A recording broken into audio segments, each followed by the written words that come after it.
Hello, princesses, and welcome back to Not Fit for Print Beauty with me, Rebecca. I'm still nursing a little bit of laryngitis here, but we are getting better. And as we head towards December, this is a really fun part of the year. Of course, we'll have a few new releases here and there, but this is a fun month because this is where I like and get to do a lot of ranking videos, a lot of best of the year, a lot of best of certain categories. Plus, we have coming up the return of the now annual, second annual Community Favorites Award. If you remember my channel last year, I gathered all of your responses to a bunch of questions about what lipsticks and eyeshadows and face products and brands that you were using all year, and I compiled a list. And Charlotte Tilbury was a huge winner overall last year, but I will be doing it again this year. I'm trying to perfect the system, so that's coming out very soon. Plus, like a lot of other ranking and favorite videos. Today is actually one of those, and I have an interesting subject at hand. I want to talk about super pricey items that were released in 2022, and were they even worth it? So I've divided it into three categories. Might be worth it, definitely in my opinion worth it, and save your money. Now let me tell you the parameters I'm working around for the basis of this video. Part of you might be sitting there thinking, Rebecca, you do high-end and luxury makeup. Girl, it's all too pricey. And I will agree. I mean, you know, when you're spending $47 on a lipstick, that's too much money. When you're spending $75 on an eye palette, that's too much money. I'll agree with you. What I'm going to be looking at specifically are products that made me do a double take. Now, I'm not made of money either, but I am kind of used to luxury and high-end prices for makeup these days, unfortunately. But there's times when even I went, that costs how much? But I bought it for review. So we're going to talk about specifically those products. But because we are a community and it shouldn't just be me here jabbering at you, I also want you to take a minute to tell me what you've bought in 2022 that seemed outrageously pricey, and whether you ended up returning it, keeping it and loving it, or having no opinion whatsoever on it. All right, so let's get started. Let's start with could be worth it depending. The first is the brand new Tatcha SPF. Now you're going to say to me, Rebecca, all Tatcha is expensive. For sure, for sure. But when they came out with an SPF mineral sunscreen that was $60 for this much product, even and I love Tatcha, and I know they're pricey, but even I went, $60, you'll be out of it in 10 minutes. $60. And you know, Glow Recipe released one at the same time that was $34. So essentially half the price. And I like this. Now I have heard from a bunch of you that you don't. And Wander Beauty released one that I personally think is a dupe for half the price. And I'll list that one below. I love this Tatcha product. I think it doesn't pill. I think it's a great mineral blocker. I think it works well. I think it lasts long. And I think it makes a really nice base for makeup. But this one I'm on the fence about. There's a lot of great SPFs out there that you can duplicate that won't cost you $60. But this is a product that this year I really enjoyed, but it definitely made me do a double or a triple take. $60. Wow. All right, the biggest double or triple take for us all was the Dyson Airwrap came out with a new version. And this puppy, you know, depending on whether you get it on a Black Friday sale, with no sale at all, this whole kit is $599, $600. Look, I don't care if you're a multi-millionaire. That's a high price. So the question is it worth it? And it's in my maybe category, and I'll tell you why. First of all, do you have the original? Do you love the original? You can still sell the original on eBay for $200 or $300. And if you love it, then this guy is worth it. What does it have that's different? I have a video about it where I compared the two, and I'll link that below. But if you have long hair, you can get the long-haired version, and it comes with much longer barrels. Can you add those longer barrels to the original? Sure. The good thing about this one is it has a little arrows right here. So you can turn and change the direction that you do the curls in. It used to be that you actually had to take off one and put on another that went in the other direction. If you have the original, if you love it, if you can get a few hundred for it, this will be worth it if you rely on this to style your hair. If you're just interested in trying it out, is this worth $600? No. Is it worth a good sale price around the holidays? Yes, if you have the kind of hair that could use it, if you have thick hair, hard to manage hair, if it takes you forever to do your hair. That is why it is in the maybe category, because there is no one who's going to say $600 is cheap. All right, let's talk about the yeses, and then we'll go into the nos. Now, I have kept this actually kind of short here. Again, a $75 eyeshadow palette from Charlotte Tilbury is too expensive. But here's the ones that really shocked me.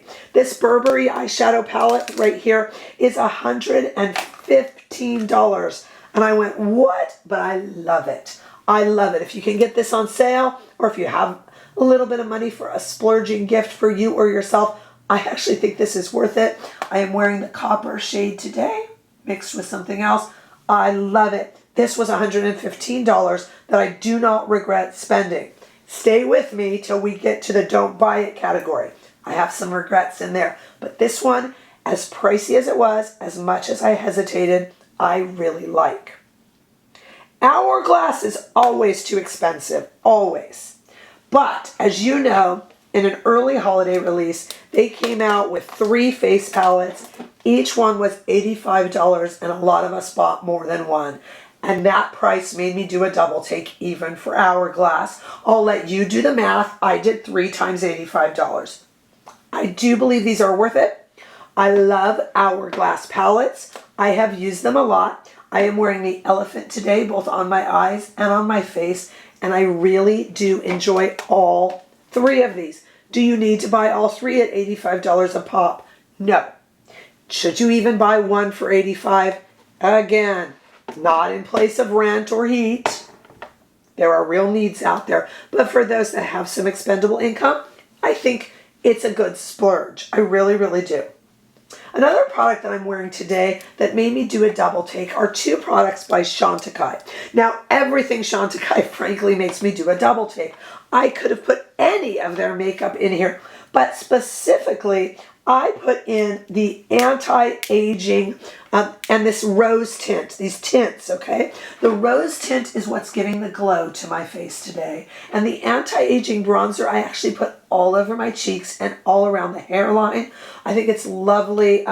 They are, if you don't know, kind of a strange little consistency, kind of like a putty-like gel consistency. They are $77 each. Everything Chantecaille is expensive, but I was a little bit shocked to pay over $75 for these little pots, but I do use them a lot. Keep in mind that, for instance, Drunk Elephant does make something a little bit like this that also bronzes the face, and it's $36. Drunk Elephant is not cheap, and theirs is $36 and this is $77. So I consider this especially expensive, especially for Chantecaille. Yes, it's true. I'm not comparing ounces to ounces. One is gel, one is liquid. You're right. I'm not being scientific. I'm just talking about sticker shock. That's all. All right, let's go into the fun part because I know you guys want to hear it. What did I think was an absolute waste of money? This, first of all, this is $179. This is the Dry Bar Straight Shot. What this little guy is a hairdryer and straightener in one. Wow, I've got naturally waving hair that I'm trying to work with, but sometimes I want to wear it straight. I thought this is amazing. Takes you right from the shower to straight hair. You open the clamp, you put your hair in there, it straightens it and dries it at the same time. Genius, right? I thought that's a good use of $179. No. Number 1, I am not a huge fan of the Dry Bar bright yellow clunkiness. Some of you don't mind it. I feel like I'm holding a Monster Heavy banana. Number 2, it's unwieldy. Number 3, it goes through the hair but gets hot, so you feel like you can't direct it. Number 4, you have to unclamp, insert your hair, clamp, and go back down. It's not a swift movement like blow drying your hair is. I found it to be a pain. Kind of liked it for 1 or 2 blow dries. Never used it again. Both of my teenage daughters were in love with it for 1 or 2 blow dries. Never used it again. Not worth $179. Number 2, the Clé de Peau Radiant Cream Foundation. I returned those suckers. I bought 2 shades. They are $130 each. I was offended. $130 each. I will put the review below. I thought it was hideous on the skin. Look, keep in mind that Givenchy, another luxury brand, makes a beautiful foundation for $49. I felt that Clé de Peau had no business charging $130 for what I saw was a basic meh at best foundation. I never return everything. I keep everything for comparison. I returned both of those shades, not just one, so fast. I don't think I had edited the video yet when I sent them back. How dare they charge $130? I love Clé de Peau. Hated that. Hated the price and felt taken advantage of. Speaking of being taken advantage of, there's 2 of these. I hate both of them, but only one was in 2022. And that is the Gucci Gorgeous Flora Doorstop. Not Doorstop. Eyeshadow palette. Hate it. Hate it. Pretty case.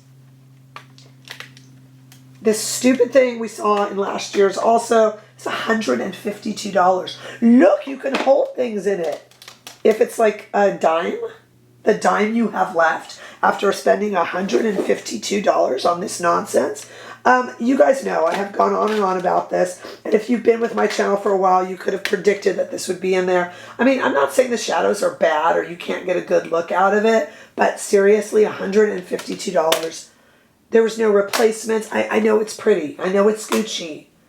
I love Gucci. I love their bronzer. I love their blushes. I'm not attacking the brand. I have some of their handbags, but $152 to be a bad Gucci collector paperweight is outrageous, and I hate it. What I'm trying to say, you guys, is that we deal here in high-end and luxury products. They're not going to be cheap. Sometimes, like with the Burberry, it's too expensive, $115, but I love it, and I feel like I will use it from now to come, and I'm now a fan of their brand. But the Clé de Peau, I thought, who are you kidding? You understand? And the Gucci, what, you think I'm just going to hand you $152 because you just license out to Coty and have them make, as you see, it actually makes me angry. I am not trying to say that everyone can afford high-end luxury stuff that's good. Not at all. I can't afford to drive a Porsche or a Mercedes, and I'm sure they're lovely cars. And then there's other people who would say, you're better off on a Toyota. I don't know. What I'm telling you is we're dealing in expensive products, and some of them are worth it if you have the cash to spend on them, and others, I just don't think so. But this is where the community comes in. I would love to start a conversation below. Number 1, where do you agree with me and where do you disagree? Dialogues are fantastic. Number 2, what did you spend a ton of money on that was really outrageous to you and it was worth it, or really outrageous to you and it was not worth it? But let's keep the conversation away from the fact that it's very true. We all know that we have to spend within our means. And we all know that for some of us, we just got to cut back, and heck, I get it. But for those of you that wanted to treat yourself, what did you treat yourself to this year that was worth it, and what just wasn't? And what do you wish you could have tried, and frankly, you just couldn't? Let's talk about luxury, big-time expenditures, and did they turn out good or bad? This is why we're a community. Tell me down below. Give this video a thumbs up if you enjoyed it. I sure hope that you did. If you haven't already done so, make sure that you subscribe to my channel so we can keep things growing. Come over and say hello on Instagram and TikTok too. And don't forget that you can definitely become a member of this channel. Those are the people who help support things and keep it so I can buy these crazy items for us to review. So make sure that you think about that as well. But if nothing else, I cannot wait for the month of December. We're going to have so many fun videos, and I hope to see you all in the next one. Bye-bye.